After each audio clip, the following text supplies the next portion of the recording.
cuando nosotros vayamos a misa nos daremos cuenta que todo lo que se encuentra en el presbiterio, la mesa del altar, el ambón, la sede, absolutamente todo, tiene que pasar por un proceso de revisión y supervisión rigurosa en cuanto a su producción, que esté apegado también a la iconografía, que tienen que apegarse a los lineamientos y que en muchos de estos casos son lineamientos ya establecidos desde el cristianismo primitivo. Conocimiento, testimonios, sabiduría y recomendaciones para vivir con plenitud y transformar la sociedad. Formar para transformar. Un podcast de la Universidad Pontificia de México.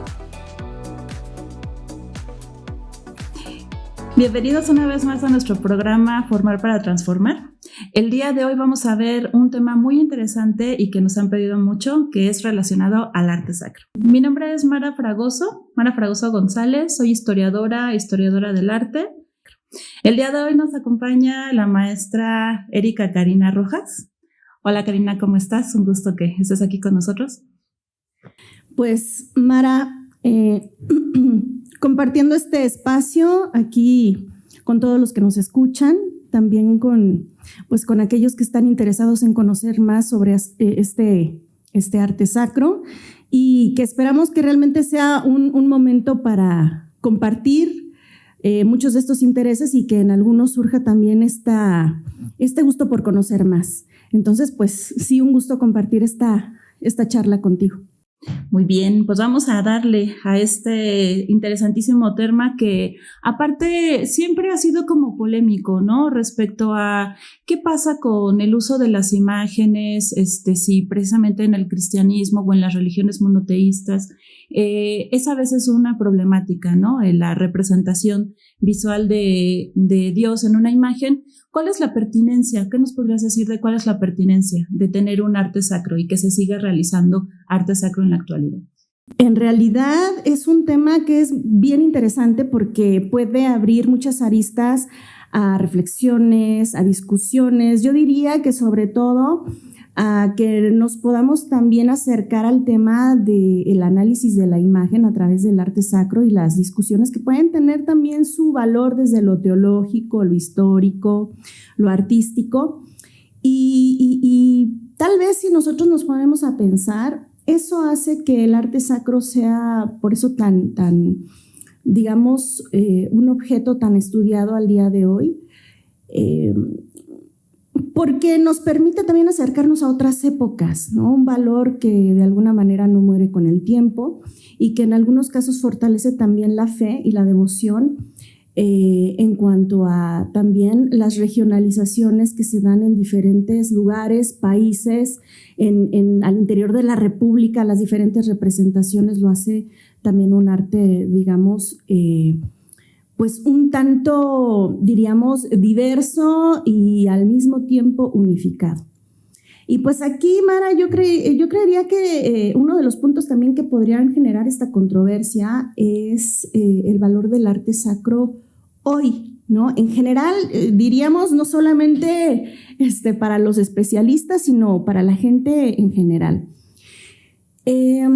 El arte sacro en realidad lo podríamos nosotros estudiar desde muchas perspectivas, pero en particular, pues ya lo hemos nosotros platicado, ¿no? en clase y lo hemos mencionado. Autores como el mismo Hans Belting que establecen de una manera muy clara, ¿no? Una distinción entre el arte religioso y el arte sacro. El arte sacro como aquel que de alguna manera incide de manera directa en el culto, que se relaciona directamente con algunos discursos, y que en el caso del arte religioso no, pero también hay que tener cuidado porque muchas veces esto no quiere decir que el arte religioso no sea tan interesante o no tenga una profundidad teórica o no tenga un valor estético, artístico. No, estamos hablando finalmente que cumplen funciones distintas. Si nosotros nos vamos a este valor, esta función, pues a veces podríamos verlo, por ejemplo, ¿no? en su función didáctica, a veces en su función pedagógica, a veces en su función de difusión, ¿no? Posiblemente estos discursos se fueron consolidando con el tiempo que a veces nos parece poco, pero no es tan poco, no decir la Edad Media que dura 1000 años, ¿no? Y algunos historiadores de hecho llegan a decir que dura hasta 1300 años, pues no es poco, ¿no? Y ahí es en donde podemos ver ese espectro de las diferentes funciones que al día de hoy podemos identificar en el arte sacro como en el arte religioso, ¿no? Obviamente en el arte sacro, pues su función es mucho más delimitada porque también es cierto que es un arte canónico, un arte que se apega a un dogma, tanto en su iconografía como en su manera de producirse. Pero en el arte religioso podríamos decir que esa gama de funciones es mucho más diversa y cambiante en cuanto a lo que es también pues la historia. Entonces, de repente, por ejemplo, podemos ver un arte románico que es principalmente, diríamos, didáctico, ¿no? En donde podemos ver cómo se está, por ejemplo, insertando un ejercicio de aprendizaje por reiteración. Es decir, es algo que ya se conoce y que de manera reiterativa se está tratando de reforzar ese conocimiento, por ejemplo, en el devoto. En el caso, por ejemplo, del gótico, hablamos de una función pedagógica. ¿Por qué? Porque el mensaje de salvación que se da en el tiempo del gótico está muy ligado, por ejemplo, a la visión apocalíptica. Entonces están introduciendo nuevas iconografías, nuevos temas, y entonces se está dando un carácter más bien de corte pedagógico. Y que va relacionado quizás a, como mencionabas, ¿no? A un contexto o a una época muy específica que también de alguna manera la época está ayudando o está requiriendo de que se realicen ciertos tipos de temas y también ciertas funciones como esto de la reiteración, ¿no? Que me imagino que por eso tanta escultura en las portadas de las iglesias con una iconografía y un sentido muy específico que llamaba más hacia tener atención sobre la vida y la vida sobre todo después de la muerte, ¿no? Pensando en el juicio final. Y que en algunos casos, que esto es muy interesante, ¿no?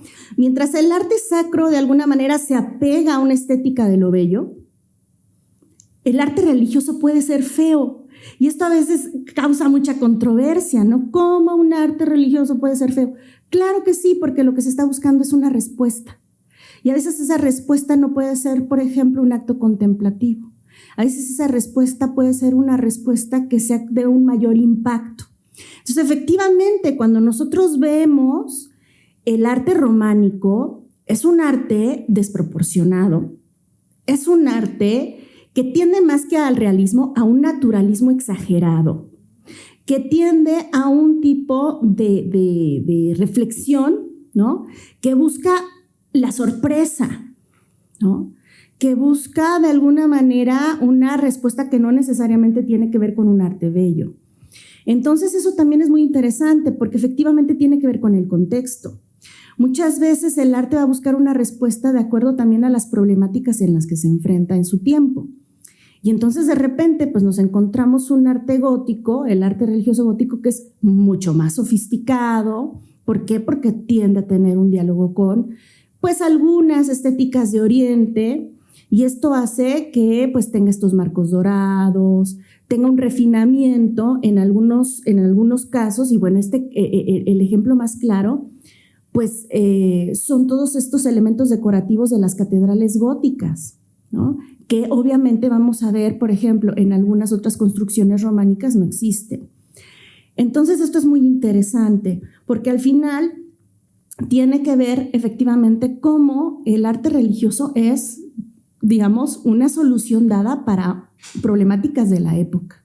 Fíjate que ahorita que mencionas esta diferencia, ¿no? Primero, entre el arte sacro y el arte religioso, en el cual entendemos el arte sacro como aquel que también tiene un uso litúrgico, que tiene una funcionalidad de tipo cultual, y que es decir, que tenemos una escultura a la que se le rinde culto, esta misma escultura o pintura sale a alguna procesión, y una muy diferente que podría ser el arte religioso que decora el interior de los templos, que decora las fachadas y que tiene otra función como sería la parte pedagógica, ¿no? De enseñanza, como mencionabas, de sorpresa, Si uno piensa en los capiteles historiados, ¿no? del románico, que te puedes encontrar sirenas, grifos, personas en posiciones muy extrañas, ¿no? Como contorsionándose y tal, pues era justamente para dar un mensaje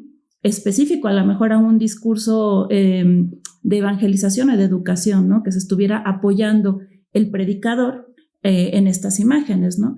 Y también esto que mencionas de la belleza, ya contrastándolo con la parte bella, que se aprecia a lo mejor mucho más en los edificios góticos, me quedé pensando en también el apoyo que hay de ciertas monarquías o también de los obispos, cuando ya finalmente los obispados empiezan a tener también mucha relevancia, ¿no? En la urbe, en el burgo, mejor dicho, en el burgo de la Baja Edad Media, y que son ellos los que financian las catedrales.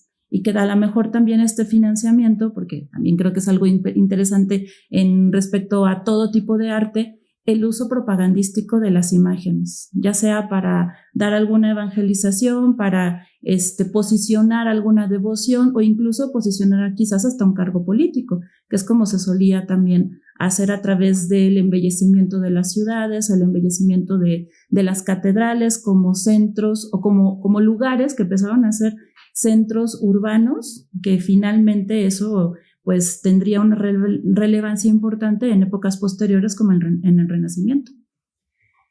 Sí, y yo pensaría que también a eso se va sumando la discusión de carácter teológico, ¿no? Es decir, está el arte cuando se está vinculando de alguna manera con su entorno, pero su entorno, digamos, vamos a llamarle mucho más lejano, externo, pero cuando vamos al centro o al núcleo de la discusión, ahí es en donde podemos encontrarnos en la naturaleza finalmente del arte de cada época. Claro, efectivamente, ¿no? Como mencionas, pues el arte está ligado a un discurso de poder, está ligado también a un gusto que en algunos casos está relacionado de manera íntima, por ejemplo, con el gusto de la monarquía, con el gusto de aquel que está tratando también de imponer una línea estética de una época. Y esto lo que hace de alguna forma también es ir definiendo la belleza de la época, ¿no? Muchas veces podríamos pensar que belleza es una, claro, si nos vamos a las reflexiones platónicas o nos vamos a los conceptos de los trascendentales, obviamente ahí estamos hablando de una belleza única, pero en el arte, de alguna manera, desde esta reflexión histórica, la belleza ha tenido diversos, digamos, conceptos que acompañan las diferentes maneras de ver la belleza, que no es la misma la del gótico que la del barroco, que no es la misma del siglo XIX a la que estamos nosotros viviendo al día de hoy. Y que en muchos de esos casos van acompañados de discusiones, ¿no? Por ejemplo, el caso de la querella iconoclasta definió en cierta forma una belleza de una época, ¿no? ¿Por qué? Pues obviamente ahí la problemática tenía que ver con estos grupos que se habían polarizado, algunos en contra del uso de las imágenes, otros a favor del uso de las imágenes, y aquellos que pues finalmente se pronuncian a favor del uso de las imágenes, los denominados iconódulos, pues finalmente también tendrán que plantear los principios o los criterios de la belleza para definir finalmente lo que es el arte bello de su época. Sí, de hecho, pues justo esta discusión, ¿no? Que se da de los grandes debates respecto a la pertinencia de tener imágenes dirigidas al culto, representación de la divinidad, ponerle un rostro humano, ¿no? Crear a lo mejor un ambiente que se da mucho en el arte bizantino, de un ambiente que se sienta realmente sacro con la implementación de los dorados, de ciertos colores que nos indican la naturaleza del personaje, ¿no? Que desde ahí es una rama muy interesante y muy rica para entender la iconografía. ¿Por qué Cristo y por qué María llevan colores muy específicos, el azul, el rojo, el morado, que tienen una carga simbólica asociada a la identidad del personaje y también, como mencionas, una definición de la belleza. Y era una belleza que también estaba asociada a la verdad. Estabas presentando a través de la imagen de Cristo la imagen de un Dios verdadero, que es lo que podríamos decir que este postulado terminaría con las críticas al respecto de si se pueden o no se pueden usar las imágenes en la cristiandad, que esa sería como la raíz, ¿no?, de la querella iconoclasta. Y que al final pues tiene que ver también con una distinción, digamos, de criterios, ¿no? En donde pues no es lo mismo establecer que la función del uso de una imagen es la adoración a el hecho de que sea una imagen simplemente para la veneración, ¿no? Son dos concepciones diferentes y que en algunos casos, y eso se va a establecer a través de algunos textos, como es el caso de San Agustín, que tienen que ver con este proceso anagógico, ¿no? Es decir, de alguna manera el arte también nos permite elevarnos desde de su condición material a conceptos mucho más abstractos, difíciles de comprender y que si nosotros partimos del ejemplo es mucho más fácil aterrizarlos, ¿no?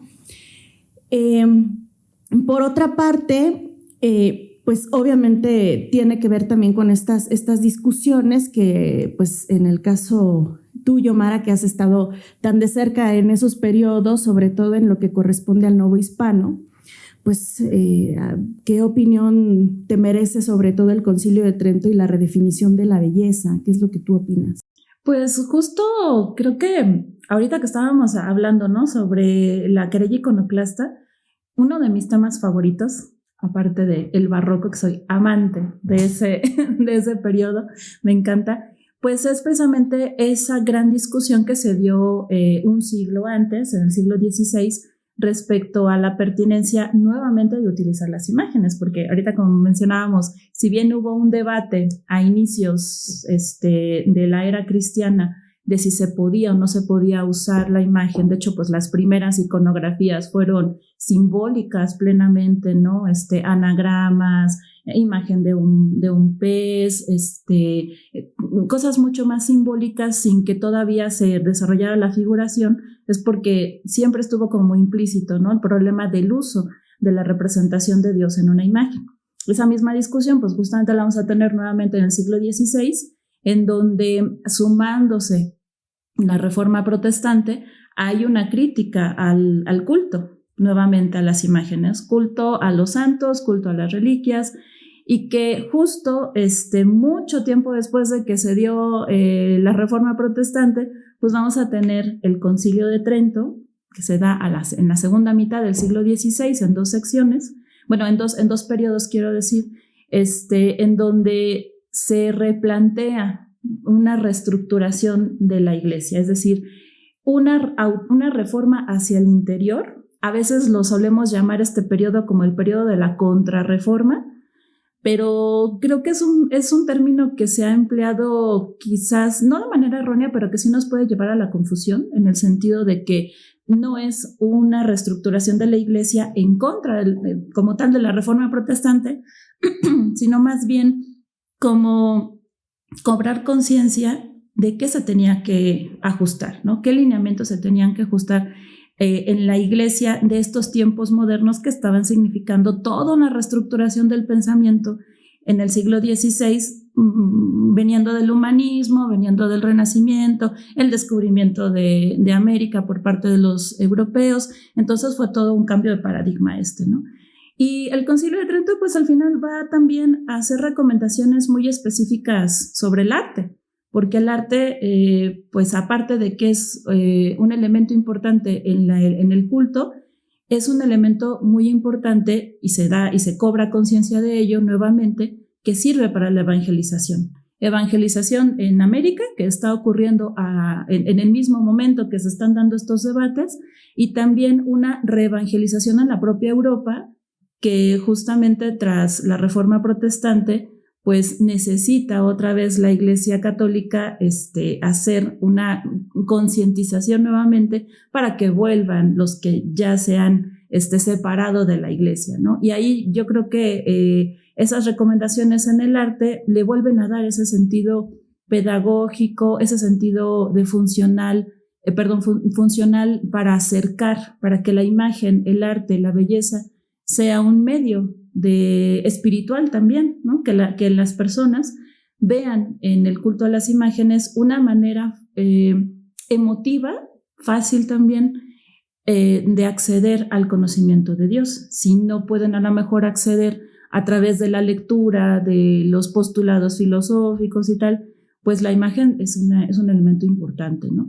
Y concretamente, pues cómo va a afectar esto en estas recomendaciones del decoro, de cómo deben de ser el arte bello, funcional y adecuado para un espacio religioso, ¿no? Porque a lo mejor hay algunas representaciones de temas que pueden ser muy bellos, pero quizás estos puedan distraer y la gente al ver estas representaciones se vaya a lo mejor más por el dibujo, por el espacio, por todos estos logros estéticos, ¿no? Que justamente se alcanzaron en el Renacimiento y que a lo mejor en el espectador pueden causar otro tipo de emociones como simplemente la admiración de la belleza y no a lo mejor la admiración por el tema representado, ¿no? Yo creo que otro de los grandes valores del arte sacro es que es un arte hecho para la memoria, para que a través de las imágenes recordemos los eventos más importantes de la cristiandad, ¿no? Y ahí, bueno, a mí siempre me parece súper interesante este tema, ¿no? De cómo finalmente el decoro es una concepción muy particular sobre la belleza, obviamente a partir de las sesiones del Concilio de Trento. Porque es muy, muy interesante, porque de alguna manera también está tratando de derribar, ¿no?, el desmedido mito del artista que se había construido, que en algunos casos estaba siendo un valor superior al del mismo arte, ¿no? Es decir, y yo siempre recuerdo, ¿no?, por ejemplo, la biografía que escribe Giorgio Vasari sobre Miguel Ángel Buonarroti, en donde pues prácticamente lo está definiendo como un nuevo Adán, ¿no?, un superhombre, por decirlo de alguna forma, en donde pues a grandes rasgos dice, ¿no?, que los artistas necios que no saben hacer arte, pues tuvo Dios que mandar a alguien, ¿no?, para que les enseñara qué hacer. Y el problema aquí, yo diría, es que en algunos casos, como el caso de Rafael Di Sanzio, es que se empezó a ver cómo, y de hecho les apodaban los divinos, ¿no?, el divino Rafael, el divino Miguel Ángel, porque pareciera que su historia de vida, su popularidad, esta idea de la genialidad artística, obviamente la genialidad ligada a un talento y una habilidad que ellos decían, bueno, no, nadie lo tiene, eso es con lo que se nace, ¿no?, y nada más lo tiene Rafael y Miguel Ángel. Pareciera que era más importante que el arte, y eso de alguna manera trata de irlo cambiando también esta concepción de la belleza a través del decoro, porque también se impulsaba la idea de un nuevo artista, ¿no?, un artista virtuoso, un artista que estuviera cercano al sufrimiento, un artista empático, un artista que conociera, por ejemplo, de cerca las experiencias sobre la muerte. Y recuerdo mucho en estos estudios que hace Émile Mallet, que lo dice, ¿no? En la mañana mandaban al artista a barrer el templo, porque lo primero que tenía que aprender era a ser humilde, ¿no? Porque todos querían ser Miguel Ángel Buonarroti, todos querían ser el divino Miguel Ángel, querían ser un cuasidios. Y el decoro era aquel que sabe representar la belleza en el arte, es aquel que vive a través de la virtud. Y la virtud es a través de la humildad, ¿no?, de la prudencia, es a través de la modestia y no de lo que en algún momento, de hecho lo decía Savonarola, ¿no?, de este libertinaje que se había desbordado en el tiempo del Renacimiento.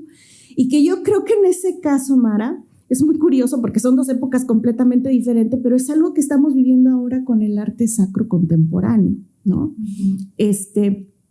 Que hay facciones, podríamos decir, o grupos que están a favor y en contra. ¿Por qué? Porque obviamente hay una tendencia a ver un arte sacro contemporáneo, a veces desmesurado, a veces que se produce en un excesivo libertinaje, y otros que dirían, no, es que es la libertad que nos toca vivir en nuestra época, ¿no? Pero obviamente esto tiene sus antecedentes también, pues en este arte que se va desarrollando, digamos, ya en el siglo XVIII y XIX. O sea, no se da de la noche a la mañana, ni tampoco es una herencia directa del Renacimiento, porque obviamente se van a dar estos cambios, como tú mencionas, con la manera en cómo se empieza a introducir el canon, por ejemplo, con el Concilio de Trento. Entonces, es muy interesante ver de alguna forma cómo también el arte que se da, ¿no?, posteriormente con estos temas, en realidad es un arte que, digamos, también es hijo de su tiempo. Sí, con una libertad distinta a la que se vive, por ejemplo, al tiempo del barroco, y diríamos hasta cierto punto también con una función también diferente. Entonces, ahí sí me gustaría saber también qué opinas al respecto de esta decadencia que se vive, digamos, en estos siglos precedentes a lo que veríamos después en el arte moderno. Bueno, pues antes de contestar a esa pregunta, me llamó la atención ahorita lo que mencionaba sobre esos mitos que nos hemos creado del artista, porque justo recordando la obra de Peter Burke, El mito del Renacimiento, que es un libro también muy interesante y una teoría muy, muy atinada respecto a las ideas y lugares comunes que solemos tener del artista. Porque si bien ahorita que estábamos también hablando de estas épocas, el arte como tal o el arte como lo conocemos hoy en día como concepto, la historia del arte, pues básicamente se va a acuñar hasta el siglo XVIII, ¿no? ¿Qué se estaba haciendo en otras épocas? Nos preguntaremos, ¿no? Pues ¿qué no es arte lo que se estaba haciendo también en esas épocas? Técnicamente no, porque tenía una función muy específica que podría haber sido la propaganda, podría haber sido la exaltación religiosa, la evangelización, como ya hemos mencionado, y que el arte, la categoría de arte como la conocemos hoy en día, tiene una función muy específica que es la estética, ¿no? El goce estético, la contemplación de la belleza como tal, ¿no? Entonces, esta idea de los artistas libres, que también es parte de ese mito que solemos contarnos antes de la consolidación del gran arte, pues tenemos que pensar que si bien Vasari, que ahorita lo mencionabas, habla, ¿no?, de que el máximo artista fue Miguel Ángel, pues Miguel Ángel, como muchos otros, estaban sometidos a un contrato, a una programa iconográfico que obviamente en caracteres como el de Miguel Ángel Buonarroti, al final hacían lo que se les pegaba la gana, ¿no? Como fue el caso de la Capilla Sixtina, pero bueno, eso es por la genialidad que ellos mismos presentaban y que era muy avalada ya para el siglo XVI, ¿no? Entonces quería mencionar eso ahorita, retomar eso, porque precisamente en estas recomendaciones del Concilio de Trento lo que se busca es la humildad, lo que se busca es que también haya una examinación de los artistas, no nada más en la parte moral, sino en la parte del arte, en su oficio, para que las imágenes sean correctas, sean decorosas. ¿A qué nos referimos con correctas? Que no caigan en la confusión, ¿no? Que no vayan a hacer que los devotos confundan a lo mejor una advocación, una devoción, un tema, o que ya no reconozcan al santo o a la santa en la pintura o en la escultura que ven, ¿no? Entonces, pues eso va a hacer que haya una manera de hacer un arte que sí esté de alguna manera controlado por un gremio, controlado por la iglesia, no que sea un arte censurado, sino que hay que pensar que era una producción artística que estaba dirigida a un espacio muy específico y a una función muy específica que es precisamente el contexto de la iglesia, ¿no? Y si esas obras no funcionaban en ese contexto, no se destruían, no pasaba nada, simple y sencillamente iban a otro espacio. Justamente toda esta dinámica va a cambiar en el siglo XVIII con la apertura de las academias. Y entonces ya vamos a ver que ahí los artistas se van a formar como artistas, se van a formar como especialistas en un área que va más asociada a la estética, que va a tener otro tipo de función más hacia la belleza, a la contemplación de esa belleza, En otras áreas, en las academias, va a estar muy asociada al diseño también. Entonces, ese cambio, aunado también al cambio que se está dando en la segunda mitad del siglo XVIII con la Ilustración, pues va a hacer que los temas religiosos vayan en detrimento, ¿no? Es decir, ya no vamos a tener esos grandes mecenas que se tuvo en el Barroco, que se tuvo en el Renacimiento, incluso en la misma Edad Media. Los mecenas ahora van a ser empresarios, van a ser gobernantes, y los temas pues van a ser otros, de carácter más histórico, mitológico, y precisamente el arte sacro, o de temática, más bien de temática religiosa, va a caer en una decadencia, en el sentido de que ya no va a ser funcional. Sí van a seguir habiendo encargos, como pasa, por ejemplo, en la Academia de San Carlos, en donde a varios artistas se les encarga la decoración de templos, y también algunos artistas en las academias, ya sea aquí en México o en algún otro país. El tema, es bien interesante esto, porque el tema religioso se va a empezar a tomar como un tema histórico, ¿no? O sea, se va a volver a hablar de los temas bíblicos, sobre todo, pero más en el ámbito de la historia. Es decir, ahí yo creo que en ese momento sí podríamos distinguir lo que es el arte sacro del arte religioso, porque el arte religioso que se desarrolla en las academias no va a tener como destino una iglesia, por ejemplo. Entonces ahí sí podemos empezar a ver que el tema como tal va a ir en desuso, hasta que finalmente en el siglo XIX pues ya no vamos a tener grandes temas religiosos, porque va a imperar el mitológico, el histórico, el político sobre todo. Pero sí hay un caso que a mí me llama mucho la atención, que es como una vuelta otra vez al arte sacro con esa función sagrada, que es el que se le llama arte sulpiciano, ¿no? Este arte sulpiciano, que yo creo que todos lo ubicaremos ahora que comentemos qué es, que son estas estampitas devocionales que seguramente todos tenemos en nuestra cartera, ¿no? El santo, la santa, un sagrado corazón y tal, que son de una estética muy dulzona, muy, si me permiten la palabra, porque creo que esa es la sensación que me da a veces, muy cursi, ¿no? Como muy así, muy cursi. Y que justamente fueron toda una serie de nuevas imágenes devocionales completamente, que se estaban creando alrededor que se creaban y que se vendían alrededor de la parroquia de San Sulpiciano, o San Sulpicio, en el siglo XIX en Francia. Entonces, de alguna manera tenemos estos dos como grupos, ¿no?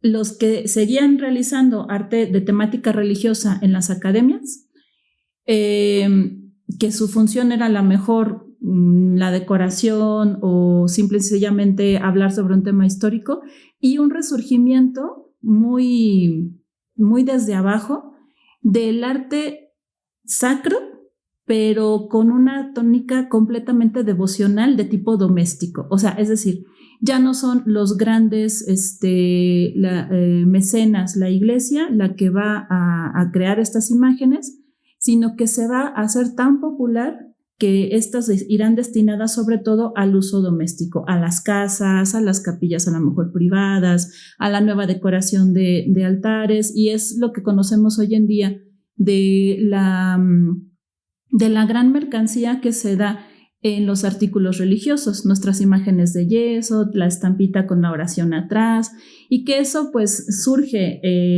a mediados del siglo XIX con la intención de darle como una nueva vida al arte sacro en general, que ya en los artistas iba completamente de salida.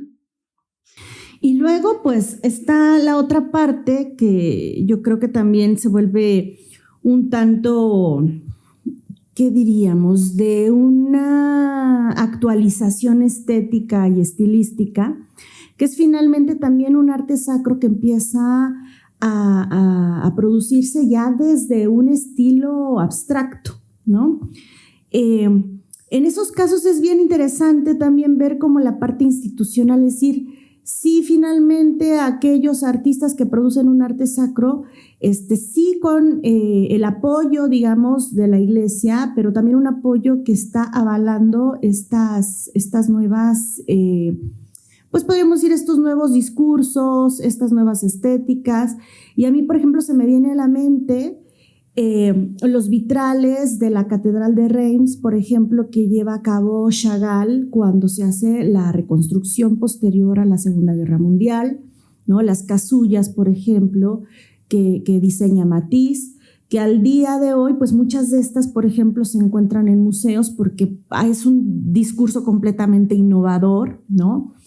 Que mantiene de alguna manera rasgos iconográficos, vamos a llamarle tradicionales, pero que también introduce valores estéticos, pues digamos como muy, muy, muy modernos, ¿no? Efectivamente está la otra parte que tiene que ver también con estos discursos que se introducen pues a partir de el Concilio Vaticano II, ¿no? Posterior a 1963, en donde se reflexiona sobre una nueva estética, que mucho de esto, de hecho, lo escribe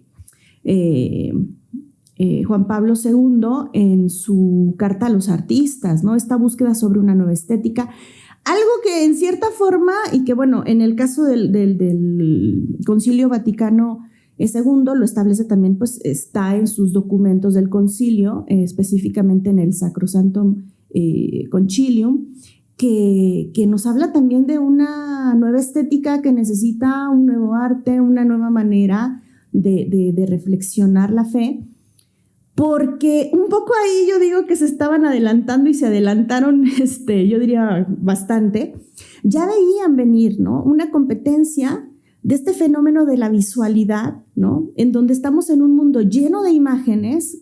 ¿Cómo va a competir la Iglesia con imágenes que vemos en la tele, en el cine, en la publicidad, ¿no? Niños chiquitititos que se van educando con imágenes hiperrápidas, ¿no? Al día de hoy, estamos hablando hoy 2023, niños que están habituados a ver imágenes de videojuegos, con películas, ¿no? Con efectos especiales.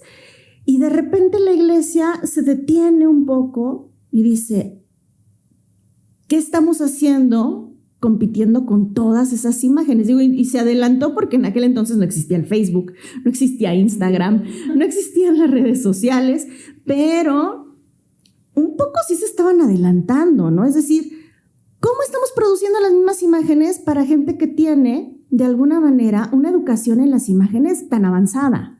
Y que justo, pues sí hubo ejemplos, ¿no? Como los que mencionas de Chagall, de Matisse, de Miró, que sí hubo intentos de ellos como artistas modernos realizar un arte religioso, pero quizás a lo mejor el lenguaje que pudiera ser abstracto no funcionaba tanto, ¿no? No funcionaba como algo reconocible para el espectador diagonal devoto, ¿no? Que decías, bueno, pues yo puedo ver ahí algo muy bello como una mancha o una imagen muy geométrica, pero no reconozco en esa imagen geométrica que puede tener su belleza desde el arte moderno, desde el arte contemporáneo, no reconozco a Dios ahí, no reconozco a los santos, ¿no? Entonces creo que eso sí fue, como bien mencionas, una intención del Concilio Vaticano II de adaptarse a esos tiempos modernos que se estaban requiriendo, porque de igual manera la modernización de la Iglesia, del espacio litúrgico que también modificó algunas iglesias antiguas, pues se dieron cuenta que también necesitaban y requerían de espacios modernos, como es el caso de estas iglesias ya que se realizaron posteriores al Concilio Vaticano II, en donde justamente la misma liturgia tiene un cambio. Ya tenemos al sacerdote, ¿no? Que da la misa enfrente a los devotos, en estas iglesias muy contemporáneas, en donde vemos que ya no hay una dirección vertical, sino más bien la distribución del espacio es alrededor del altar, mirando hacia el altar. Entonces, justo creo que la intención también era de dar ese acercamiento y de ese sentido de comunidad, que se sintiera partícipe dentro del espacio sagrado, aunque obviamente se había una participación, pero justo lo que se quería romper es esta idea de verticalidad. Y luego nos enfrentamos a otro problema, cómo decorar ese espacio moderno, ¿no? Bajo qué criterios que sean también funcionales y reconocibles. Y ahí yo creo que en mucho pensaría que la iglesia ahí no es completamente un fenómeno, y me refiero al fenómeno del arte, sobre todo que se da en las iglesias, en las construcciones arquitectónicas de carácter religioso, pues tampoco está aislado del mundo, de lo que está sucediendo con el minimalismo, ¿no? O sea, sí, de alguna manera la iglesia está tratando de recuperar este orden primigenio de comunidad, aparte de una comunidad que colabora o participa, ¿no? Ya no es esa comunidad que se extraña o independiente, ¿no? De lo que está sucediendo en el altar de la celebración per se. Pero por un lado sí, el diálogo que se está dando con esta tendencia escultórica y arquitectónica de los años 60 que revoluciona la estética, ¿no? Que venía ya desde, pues digamos, el arte, digamos, de posguerra, ¿no? Lleno de color y de marcas, y lo que veíamos en la televisión lo veíamos en los museos, que es un poco lo que está pasando ahorita, ¿no? Y entonces, en aquel momento era como, la iglesia dice, a ver, ¿no? No podemos competir con esas imágenes creando imágenes. No podemos, ¿cómo vamos a competir con la marca McDonald's, ¿no? ¿Cómo vamos a competir con, no? Cuando hay una gran mercadotecnia, cuando hay una gran publicidad, cuando hay... Entonces, un poco eso también es cómo la iglesia se detiene. Plantea el gran espacio, plantea el silencio, plantea la forma mínima, la luz. Pero es también una manera de recuperar un espacio sagrado, ¿no? Alejarnos de lo cotidiano, digamos, de lo mundano, y empezar a construir una manera de ver el mundo desde lo sagrado, digamos, como si fuera un espacio distinto a lo que estamos, digamos, normalmente acostumbrados a vivir todo el tiempo, ¿Cómo ¿no? dirías, alejados como de tantos estímulos? Sí, claro. De hecho, ahorita me quedé pensando, porque precisamente una de las características del arte del siglo XVII, ¿no? Que ubicamos como el barroco, pues es un sobreestímulo, ¿no? Con los retablos, las velas, las imágenes que salen, que entran, porque también había movilidad de algunas imágenes, estos cristos que colgaban los articulados y luego se desplomaban. Entonces era algo súper efectista, que me quedé pensando que es una reflexión muy interesante esta, ¿no? La que mencionas, que en una época de un sobreestímulo visual y audiovisual, como son precisamente toda la revolución que se dio de las comunicaciones en el siglo XX y que lo seguimos viendo ahora, ahora se ve dentro de los espacios contemporáneos actuales, donde predomina más el silencio, la luz, los amplios espacios. Y es precisamente eso, de alejarte de ese sobreestímulo y encontrar a Dios en el silencio. Y eso de alguna manera nos lleva a entender que, pues sí, efectivamente, la producción, digamos que el principal productor de imágenes en épocas anteriores era el artista que hacía, por ejemplo, en algunos contextos principalmente su producción ligada a temas religiosos. Pero al día de hoy, el principal productor de imágenes no es el artista de temas religiosos, ¿no? O sea, el principal productor de imágenes de hoy son aquellos que hacen la película de Avengers, ¿no? Aquellos que producen campañas en Facebook, aquellos que hacen historias en Instagram. O sea, ¿y qué es lo que sucede? Que entonces, sí, efectivamente, por eso es muy interesante ver cómo el Concilio Vaticano II se adelanta de verdad mucho tiempo a decir, no vamos a poder competir con esto. Tenemos que plantear una nueva manera, ¿no?, de hacer uso de una estética que finalmente sea un camino que no sea el común. Y esto, de alguna manera, es lo que nos permite entender, ¿no?, por qué existe esta polarización entre aquellos que dicen sí se puede producir arte sacro al día de hoy, y hay otros que dicen no, porque nuestra época en cierta forma tiene una determinante. El artista es aquel que tiene que innovar, el que tiene que impactar, el que tiene que proponer caminos nuevos, el que tiene, etcétera, etcétera. Y entonces desde esos lineamientos pareciera que el arte sacro es como el arte de hace 600 años y ya no corresponde al concepto de arte de nuestra época. Y entonces se quedó, sí, pero yo creo que en este caso también tendríamos que pensar que, yo no sé si decirlo que afortunada o desafortunadamente, eso permite una diversificación estética al interior también del arte, tanto sacro como religioso. Y que en muchos de estos casos lo podemos ver de manera sutil y poética, o lo podemos ver de una manera así tremendamente impactante, ¿no? Yo diría que lo poético en cierta forma se ha alojado mucho más en los discursos arquitectónicos, por ejemplo, ¿no?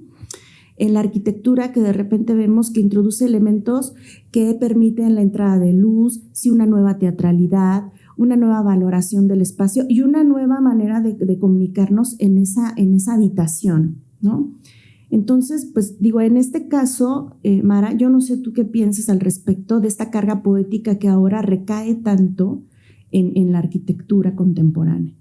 Bueno, pues afortunadamente en México tenemos muy buenos ejemplos con la obra de Félix Candela, ¿no? Bueno, ya desde hace ya un rato, desde ya la década de los 60, tenemos estas iglesias contemporáneas que son muy reconocibles porque precisamente su figura más importante es la parábola, ¿no? Entonces podemos ver grandes espacios de plantas que tienden a ser base hacia la redondez, en donde precisamente ustedes seguramente las van a identificar, ¿no? Que son llenas de vitrales, espacios muy altos, la disposición del altar, si bien no está al centro del espacio, pero sí la manera en cómo están puestas las bancas hace como si estuvieran rodeando el altar para darle esa sensación de que todo es una comunidad en conjunto. Un ejemplo muy, muy claro de esta nueva tendencia nacida del Concilio Vaticano II es precisamente la Basílica de Guadalupe, en donde es maravilloso cómo es un gran espacio, ¿no? Tenemos como si fuera una gran carpa, que esa era la intención, como imitando las carpas del desierto donde se congrega la gente en comunidad, y que si uno pone atención y va a la villa y te vas por el perímetro, ¿no? del templo en la parte frontal, te das cuenta de que de todos lados ves a la Virgen. O sea, eso es muy interesante ver cómo el espacio está diseñado de tal manera de que uno no pierda contacto visual con el motivo central, que es la Virgen de Guadalupe, ¿no? Y que está decorada sobre todo con vitrales que le dan luminosidad y un carácter sacro, espiritual y moderno al mismo tiempo a este espacio.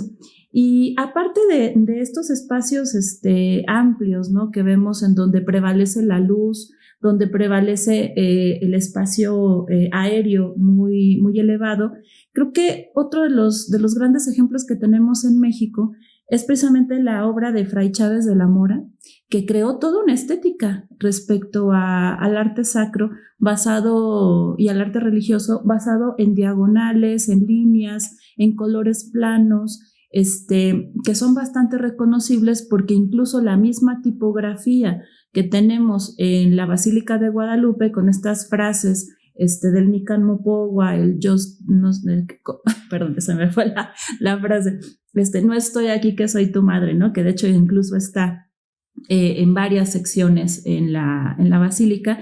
Esa tipografía muy reconocida de las letras angulosas, pues es una creación de Fray Chávez de la Mora que va a marcar una tendencia moderna a una iglesia que también está buscando ese lenguaje actual y que creó toda una estética de representación que yo creo que son de los pocos casos exitosos de arte contemporáneo en el cual sí funciona dentro de la espiritualidad, ¿no? O sea, no es nada más un artista o en este caso, ¿no? Un fraile que con un lenguaje moderno está reinterpretando elementos del pasado, sino que sí fue capaz de crear toda una estética reconocible que sí tiene esta funcionalidad sacra, como lo vemos como en todo el proyecto de decoración en la Basílica de Guadalupe.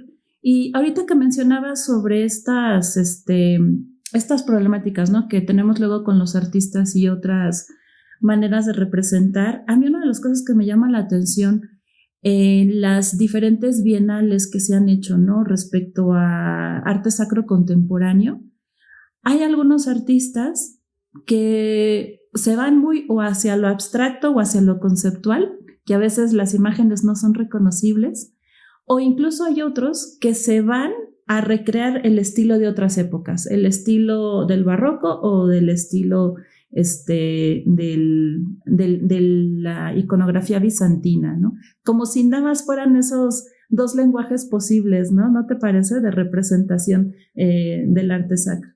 Yo creería que en esos casos posiblemente los artistas están yendo más por la forma que por el fondo, ¿no? Que eso es muy interesante porque al final, como mencionas, están pues el mismo padre Marco Rubnik, ¿no?, que produce arte musivo ya con una estética completamente moderna, yo diríamos hasta es como un estilo romano muy, pero muy, muy, muy modernizado. En realidad, como es el caso también de quien mencionas, de Fray Gabriel Chávez de la Mora, pareciera que hay un arte sacro institucional que se sigue produciendo desde los lenguajes, digamos, desde los cánones de la iglesia, pero los que producen este arte es gente que se ha formado desde los lenguajes al interior, ¿no?, con un conocimiento de la teología y demás. Y entonces vemos de repente estas bienales que quienes participan tienen más una intención de innovación estética que realmente una reflexión, por ejemplo, conceptual o de un discurso que esté ligado a lo teológico. Entonces eso es también lo que vemos, ¿no? Que pareciera que podríamos hablar, yo no sé si decirlo así, de dos conceptos de arte sacro diferentes, ¿no? Uno que sigue siendo apegado al culto y aquel que, atendiendo a los criterios de un arte contemporáneo, pretende ser innovador y le da prioridad a lo estético. Entonces creo que desde esos dos puntos de vista podríamos entender por qué la naturaleza de ambos, aunque se incluyan dentro de un mismo concepto, son tan diferentes. Entonces, bueno, a mí eso es lo que me parece sobre todo interesante, ver que la diversidad y la misma versatilidad del artista que predomina el día de hoy nos permite entender la naturaleza también de este arte sacro contemporáneo y obviamente de estos eventos como las bienales que empiezan a valorar pues aquellos discursos que podríamos pensar que en algunas épocas se pensaron ya muertos, ¿no? Sí, de hecho, acabo de ver, por cierto, en Instagram, ¿no?, que hay una nueva convocatoria para creación, si les interesa, si nos están escuchando artistas interesados en el tema del arte sacro, pues se va a sacar una nueva convocatoria de la Bienal de Arte Sacro aquí en México, que se celebra en Monterrey, y el tema va a ser la Sagrada Familia.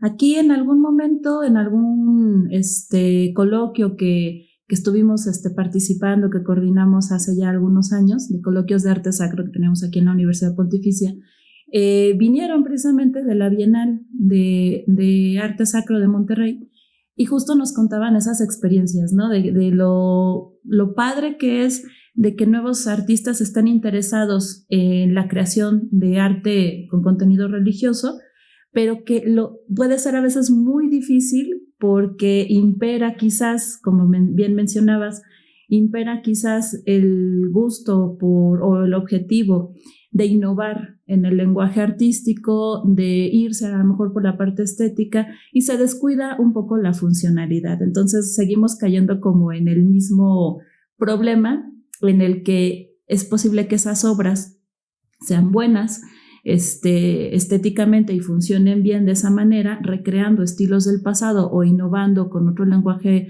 artístico, pero que a lo mejor romperían un poco si la pones al interior de una iglesia a que reciba culto o que tenga una función litúrgica, en la cual quizás en esos espacios no sea tan reconocible el tema, ¿no? O no sea tan aceptado porque no se comprende, quizás, ¿no? Que era una de las cosas que nos comentaban en aquella ocasión. Y pues entonces, Mara, ¿a qué conclusión llegamos? ¿El arte sacro ya murió o no murió? Yo creo que no, que sigue habiendo una oportunidad y un interés precisamente con la creación de estos espacios. Y algo que me llamó la atención es que quizás en el ámbito de la ilustración es posible que haya ahí algún rescate de arte sacro. ¿A qué me refiero con esto?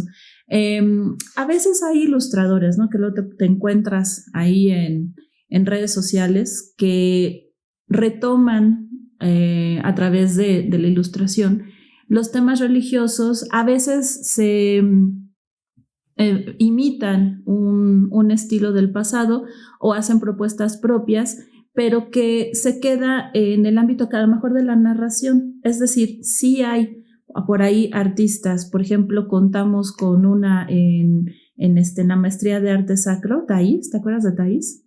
Que era iconógrafa, ella, un saludo a Thais por si nos está escuchando, y que afortunadamente ella como iconógrafa, como creadora de iconos, recreando la tradición del icono copto, sí ha podido colocar sus imágenes en espacios sagrados. Me tocó una vez estar en una ceremonia muy bonita aquí muy cerca en Tlalpan, en donde ella entrega unos iconos para un Vía Crucis y que fueron consagrados allí, ¿no? Fue toda una ceremonia de colocarlos en el espacio donde iban a recibir culto, se les hizo una consagración, se les puso el incienso y que los transformó completamente en otra cosa, ¿no? En objetos destinados a eso. Entonces yo creo que sí, hay posibilidad de que haya nuevos creadores en diferentes ámbitos.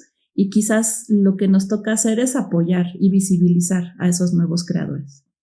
Y que en el caso, sobre todo aquí, pues de la Universidad Pontificia de México, pues nosotros desde las aulas un poco también impulsar, ¿no? A valorar, un poco resguardar o mucho resguardar ese conocimiento para aproximar a otros a valorar este arte, que efectivamente a través de él no solamente podemos entender la historia, ¿no? de una tradición, sino que también creo que podemos reactivar esta inspiración en otros por seguir produciéndolo o por querer conocer cada vez más y no dejarlo en el olvido. Entonces, efectivamente, yo creo que es labor de todos seguir impulsándolo para que no muera. Bueno, y para concluir tenemos aquí una ficha de preguntas que vamos a hacer aquí a nuestra invitada del día de hoy. Karina, ¿por qué te acercaste al arte sacro? Siempre me ha gustado el arte, pero el arte sacro siempre me pareció que contenía una serie de misterios que me hacían profundizar mucho más que el arte que comúnmente se ve, por ejemplo, en los museos. Entonces eso me interesa. Y obviamente el fenómeno que se da en este tipo de arte, ¿no? Es en lugares muy específicos, de tradiciones muy concretas. Entonces podríamos decir que eso me ha acercado al estudiar este fenómeno. A mí mi primer acercamiento, yo creo, con el arte sacro fue precisamente el arte barroco de las iglesias. Yo cuando iba con mis papás de chiquita, ¿no? a misa, siempre me regañaban porque yo nunca ponía atención, porque solo me la pasaba viendo los retablos y las imágenes. Y yo creo que ese fue, pues sí, mi primer acercamiento, y de ahí me interesó mucho esta parte como efectista de por qué las iglesias están decoradas, ¿no? Y justo lo que mencionas de espacio muy específico de acción, de lo que te suscita la imagen, de luego encontrar a lo mejor la sorpresa, ¿no? De ver imágenes muy laceradas o hermosas o muy dolientes. Esas emociones que causan en el espectador devoto, eso es lo que me ha llamado más la atención. Y por eso es uno de mis objetos de estudio favoritos. A ver, vamos con la siguiente pregunta. ¿Tienes alguna obra de arte favorita? ¿De arte sacro favorita? ¿Y por qué? Bueno, yo soy, no puedo decir un nombre, pero a mí la verdad, los vitrales de las catedrales góticas siempre me han parecido fascinantes, porque no es solamente el vitral, es el efecto que da al interior del espacio, ¿no? Es la luz como de alguna manera se va construyendo como si fuera una pintura, y cuando uno pasa por el vitral, cómo se llena de ese color, ¿no? Entonces, de repente ver, por ejemplo, el interior de la Capilla Santa, de la famosa Sainte-Chapelle en París, bueno, es que pareciera que es como todo un juego de luces, que lo que hace es también generar un espacio vivo.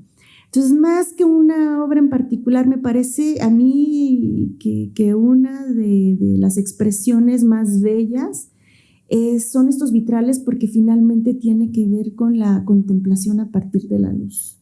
Esa yo podría decir que es una de mis manifestaciones que al menos a mí me dejan siempre pensando y un poco tratando porque también es cierto, ¿no?, que sí está el gran lenguaje de la arquitectura gótica, pero yo creo que sin el vitral sería un lenguaje inacabado.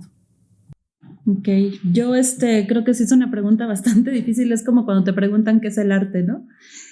Cuando le preguntan a un historiador del arte qué es el arte, es yo creo que de las cosas más complicadas de responder. En mi caso, igual yo te podría decir que tengo una obra de arte favorito, pero sí un periodo favorito, o al menos una expresión. A mí, una de las cosas que siempre me han gustado son los retablos barrocos, generalmente. También algunas obras del Renacimiento, pero así la época que más me gusta de expresión artística sería la del siglo XVII, porque creo que es un arte muy completo, en el sentido de que no es nada más la pintura, sino que es toda una dinámica con el espacio, la música, las luces. Hoy a lo mejor nos acercamos a estas iglesias y las vemos incompletas muchas veces, ¿no? Le falta su retablo principal, pero ver todo eso en conjunto me parece muy interesante. Y eso que mencionas ahorita de los vitrales, sí, en efecto, le da un aire de espiritualidad, una atmósfera de espiritualidad muy especial, ¿no? El vitral. Bueno, vamos con la siguiente pregunta. ¿Artista o grupo contemporáneo que debamos conocer? Bueno, yo siempre les recomiendo a Marco Rupnik, siempre, con la Capilla de la Redención, porque me parece que, aparte, estamos hablando del padre Rupnik, pero en realidad él no trabaja solo, él es un equipo de muchísima gente, ¿no? Un trabajo musivo, es decir, el mosaico, que aparte estamos hablando de uno de los artes más suntuosos, más lujosos que podemos percibir al día de hoy, sobre todo como el arte cristiano. Entonces yo creo que posiblemente sería mi recomendación, porque es muy didáctico, es simple, se apega a la iconografía, pero en su estética también tiende a ser una estética un tanto innovadora e interesante. Yo les recomendaría, una recomendación muy personal, a un artista que se llama Raúl Versosa, que lo pueden encontrar en Instagram como Raúl Versosa con Z la primera, y que creo que es uno de los ejemplos de arte contemporáneo que sí llega a las iglesias, y su estética pues es muy parecida o retoma muchos elementos del arte del Renacimiento, del arte del barroco, específicamente del español, o algunos ejemplos del barroco italiano, y creo que puede ser un buen vistazo al arte, podríamos decir, más tradicional, del arte sacro y figurativo, ¿no? Entonces ahí les paso también esa recomendación para que lo sigan en Instagram y que luego nos cuenten qué les parece sus obras. Bueno, vamos a la siguiente pregunta. Dice, me quiero acercar al arte sacro. ¿Por dónde empezar? Ahí hay muchas maneras, ¿no? Digo, vayan a la capilla más cercana que tengan de su casa, a la iglesia más cercana. Aquí en la Ciudad de México, bueno, ¿qué les digo? Si hacen un tour al Zócalo, y no acaban en un día. Entonces, yo les recomendaría de inicio que en su localidad vayan, por ejemplo, a estas arquitecturas religiosas, las más cercanas. Y de alguna manera yo siempre les digo, eso genera un detonante no solamente de ir, ¿no?, a misa, sino también empezar a ser especialistas de lo que nos rodea. Empezamos a ser más observadores del entorno. Y es un poco como lo que les decía, nos damos cuenta si realmente, por ejemplo, al templo al que voy hay ambón, hay sede. Hay veces que no hay, ¿eh? Hay veces que no se cumplen con los requisitos mínimos. Y cuando nosotros un poco nos vamos instruyendo en lo cotidiano, con estos espacios que forman parte de nuestra comunidad, nos vamos adentrando más y vamos queriendo conocer más. Y entonces el segundo paso, ¿cuál es? Leer. Yo les diría que ese segundo paso de leer lo podemos acompañar con la guía de un buen maestro. Y ahí, digo, podría yo hacer el anuncio, ¿no? Está la Universidad Pontificia de México con los cursos que se imparten. ¿Por qué? Porque de alguna manera sí podemos instruirnos yendo a nuestra comunidad, identificando estos espacios y conociéndolos cada vez más, haciendo nuestro tour en la Ciudad de México al centro histórico, sí, pero ese acompañamiento y esa guía que tenemos con los maestros nos hace ir directamente al punto, profundizar en lo que realmente es relevante, que si bien podemos iniciar con una lectura, el maestro nos acorta el camino. El guía, el que nos acompaña en este conocimiento, nos hace las recomendaciones más puntuales. Entonces yo diría que son esos 3 pasos, ¿no?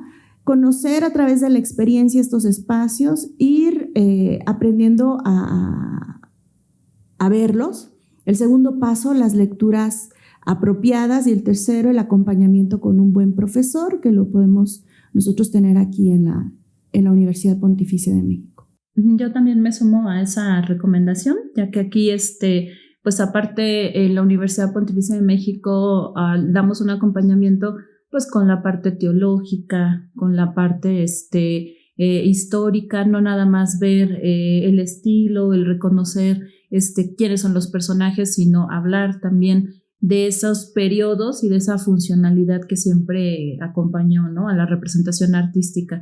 Yo otra recomendación que les haría, pues es que también vean en los museos qué hay, ¿no?, de arte sacro, y sobre todo que nos pongamos a reflexionar cómo interactúan los públicos en el espacio museístico cuando se encuentran una imagen religiosa, y cómo interactúa el mismo público, o bueno, la gente en general, en el espacio religioso, porque no nos acercamos de manera igual, ¿no? Sí, al momento de descontextualizar la imagen, podemos acercarnos con el ojo del historiador del arte, del que busca el estilo, del que busca el color, la forma, y el devoto que ve en la imagen devoción, santidad, sacralidad. Entonces creo que un ejercicio muy interesante para ir viendo cómo funciona también la imagen en diferentes espacios. Karina, ¿dónde podemos contactarnos contigo? Bueno, mi contacto es principalmente mi correo electrónico, ericarck@yahoo.com.mx, y pues digo, actualmente yo estoy impartiendo clases principalmente en la Facultad de Artes y Diseño de la UNAM, Aquí en la Universidad Pontificia de México actualmente estoy colaborando con la dirección de algunas tesis en la maestría de arte sacro, que pues por cierto los invitamos a que puedan echarle un ojo al programa. Y también invitarlos a que estén atentos de algunos de pues, nuestras colaboraciones, como es el caso del podcast. Estamos también en la disposición de apoyarlos en algunas dudas, recomendaciones bibliográficas y pues ahí en algunos programas de televisión, sobre todo de Canal 22, me pueden encontrar principalmente en la serie sobre arte del Renacimiento. Entonces, bueno, en mi caso sería a través del correo electrónico y quedo completamente a disposición de la gente que quiera contactarme para alguna recomendación sobre algún proyecto de arte sacro. Muy bien, pues muchas gracias, Karina. De mi parte, pues me pueden contactar si les interesa en redes sociales. Les dejo mi Instagram, es @yeraki con Y la primera, yeraki.ariel. Y yo ahorita como proyecto, como tal asociado al arte sacro, estoy colaborando con la doctora Gisela von Wobeser. Estoy ahorita como ayudante de investigación en un proyecto muy interesante sobre iconografía asociada también a la luz, al arte sacro. Y mi otro proyecto es relacionado a la evaluación de obras de arte. Por si les interesa, por si quieren conocer del tema, ahí me pueden encontrar en @opus.artis en Instagram, y pues ahí estamos a sus órdenes para cualquier eventualidad que necesiten. Muy bien, pues esa es nuestra recomendación del día de hoy. Queridos amigos, los invitamos a que nos sigan en otros episodios de nuestro programa Formar para Transformar, y también los invitamos a la Universidad Pontificia de México a que conozcan nuestra oferta, nuestros cursos de arte sacro para seguir abriendo estos debates de discusión y seguir apoyando el arte sacro. Bueno, pues nada, me queda por darle las gracias a la maestra Karina. Muchas gracias por acompañarnos el día de hoy. Se despide de ustedes Mara Fragoso, y les hacemos también la recomendación de seguirnos en nuestras redes sociales, @upontificia, para que busquen más contenidos de este tipo. Muchas gracias.